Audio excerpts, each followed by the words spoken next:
Kick us off this time.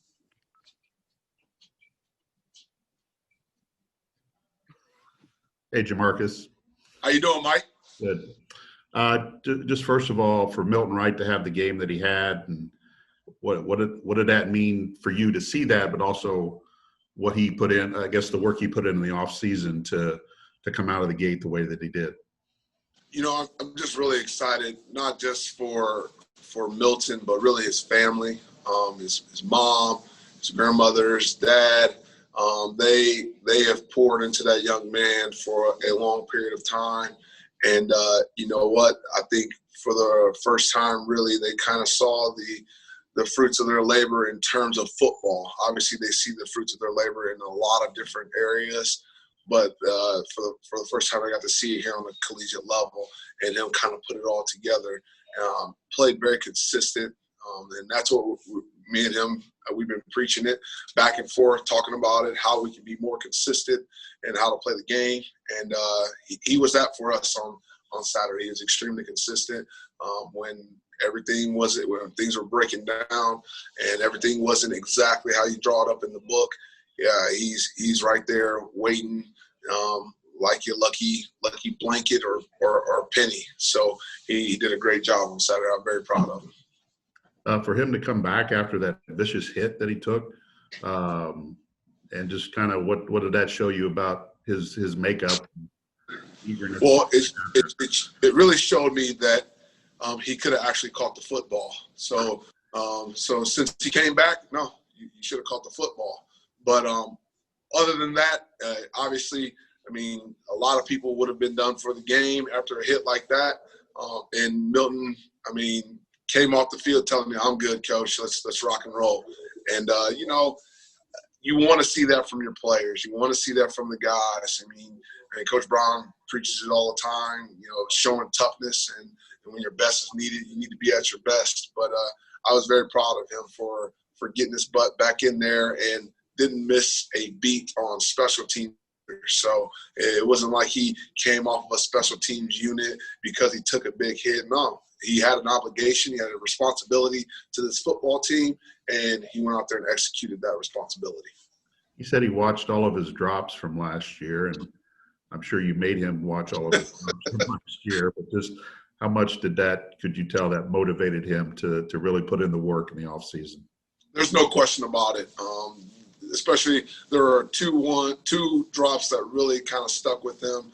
I believe the one at Wisconsin is one that really stuck with him heavily. A great opportunity to make a big play and make a statement on the first drive of the game with a post route right there in the end zone, and unfortunately he didn't come down with it. And then in the Indiana game, the end cut that probably would have given us an opportunity to potentially, you know, win the game there towards the end of the game instead of going into overtime. So, you know, certainly those things, again, inconsistencies off the field will create inconsistencies on the field. He's been much more consistent off the field, so now he's extremely consistent on the field. So those things kind of go hand in hand, and it's just something that I've preached to these young men from the day I got here. Just one more from me. With Rondell out and Jackson Anthrop out, how's the slot receiver position kind of in your mind? How would you like to see that evolve right now? You know what? I think we got great options right now at the slot position. I think Ahmad Anderson is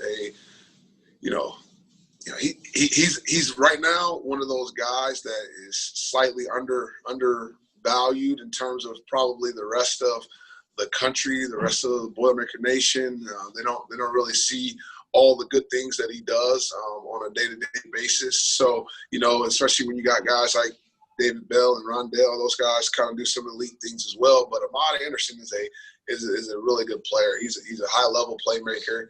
He can do some really good things. And then TJ Sheffield, I mean, he possesses elite speed. You know, he's got to make sure he's got a lot of responsibilities right now with the punt return and the kick return and so on and so forth and all the special teams. But, you know, at the end of the day, I think, you know, he'll get in there a little bit more than he did this past year. Obviously, with Malik Carr going in there some this past game, I really appreciated his efforts. Obviously, you know, we harped on two things, what should have been a touchdown in the back of the end zone. As far as I can see, as far as his effort is what I'm more talking about than anything else, call or anything like that. I thought he should have made sure that he had a foot in bounds. And then, obviously in the last drive, the speed out that he dropped. But at the end of the day, I was pleased with his efforts and how he went out going about his business throughout the game. So I feel pretty good about, that position. And so long as, all those guys show up to play like they're supposed to. All right. Thank you. All right. Thanks, Mike. Tom Dienhart. Hey, Coach, what's the one thing that you think David Bell does best? And catch the football. That's just what he does. There's opportunities to catch it. He pretty much comes down with it. He is a fierce competitor. I could say all kinds of great things, and you tell me the one thing. I'm sorry, I just can't. I can't come with one thing. If you saw the out route that was coming towards our sideline, and the ball was slightly inside, and he came back to the ball and pretty much took the ball away from the defender that was about to intercept the football. That's just a tough, competitive play. When he's running the crossing route and he stops and puts his foot in the ground, gets north and south, and gets us another first down, that's a competitive play. The first catch of the game, he's got the corner draped all over him. He rips through the corner. Then another defender comes up to tackle him, and he rips through that defender to go get another first down on his first catch of the game. He's just a fierce competitor, but that's something that, as they say on the east side down there in Indianapolis, that's what they've come to expect from that young man. So it doesn't surprise them. So, all the fans and whatnot are extremely surprised. But we've seen this from him in the semi-state championship game, going against Romeo Langford and those guys. They're down, and he ends up scoring like the last 8 or 10 points to win the semi-state and take them to the state championship game. He's a fierce competitor. So I guess I'll say that's the thing right there that is awesome about the kid. Hey, is Rondell practicing? He's out. He's not even practicing. He's out.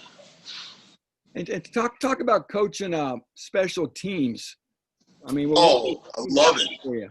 Love special teams. I had the fortune of, in my time at Western Kentucky University, Coach Braun made me the special teams coordinator, myself and another gentleman, and really enjoy the opportunity to get the guys fired up. Even this past week, having more involvement. I've always kind of been right there. I tried not to miss anything related to special teams, but kind of having more of a voice with it this past week.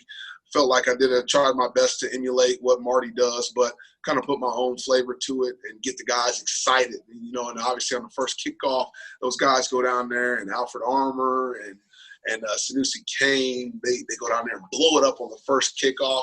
And I said, ooh, we got something going. So it just excites me because, they have a responsibility for one play, and they don't get that play back. And I like that, hey, they get to coach them up right before they go out there and take the field, and then they go execute their plays. So I really appreciate special teams and all the hard work that all the special teams coordinators around the country put into, it's really a thankless job. At the end of the day, the only time you really get talked to is if something goes really wrong in special teams. Something goes really, really, really, it has to go really, really, really good. But more often than not, it's going to be pretty much status quo on special teams. So it's kind of a thankless job.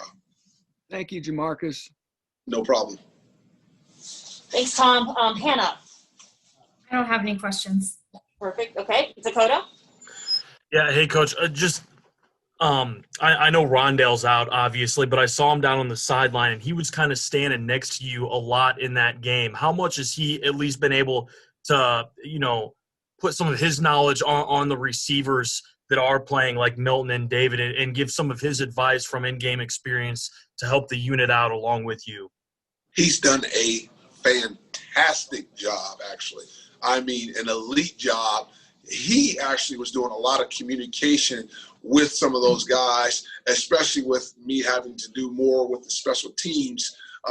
When I was over there getting the kickoff ready, kickoff return, helping with all that, you know, obviously I want to give a big shout out because I didn't do this and I apologize. Jesse Smith did a great job as well on the game. I thought he did a wonderful job. I'm very excited about that young man and his future in coaching. But he was right there with the guys. Hey, look, there's playing this leverage, that leverage. I mean, he sounds like a coach the way that he's talking to the guys. So I really appreciate it. Not just him. Jackson Anthem was doing the same thing, actually. They both were right there in the ear of Ahmad and TJ and Malik. They did a great job just helping those guys see some of the things that they see on game day. What is it like kind of having that leadership with the group that you coach? I mean, having a couple of, guys that have been there, done that. What does that say about them and the group that you coach and how much better that they can get as the season goes along? It's amazing because there's all these high expectations for this particular group. But if you look across the board, it's a fairly young group. Really, you're talking about Sparks and Rondell and Anthrop being the leaders of the group. I mean, yes, Sparks and Anthrop, they're old heads, as we like to tell them. And then, Rondell's really only a junior. Then David's a sophomore. Milton's a sophomore. Ahmad's technically a redshirt sophomore. TJ Sheffield's a redshirt freshman. Malik Carr's a true freshman. I mean, there's a lot of youth in the group. So, but some of those older guys have played quite a bit, so they're going to try to pour into the other guys, and that's something that we've talked about. And I told them that's my expectation, and that's kind of how it always has been in any room that I've coached. The older guys, I expect them to pour into the young guys. Appreciate it, Coach. Thank you. No problem. Right, thanks, everyone. Do we have any other questions for Coach? All right, we'll be back in just a second.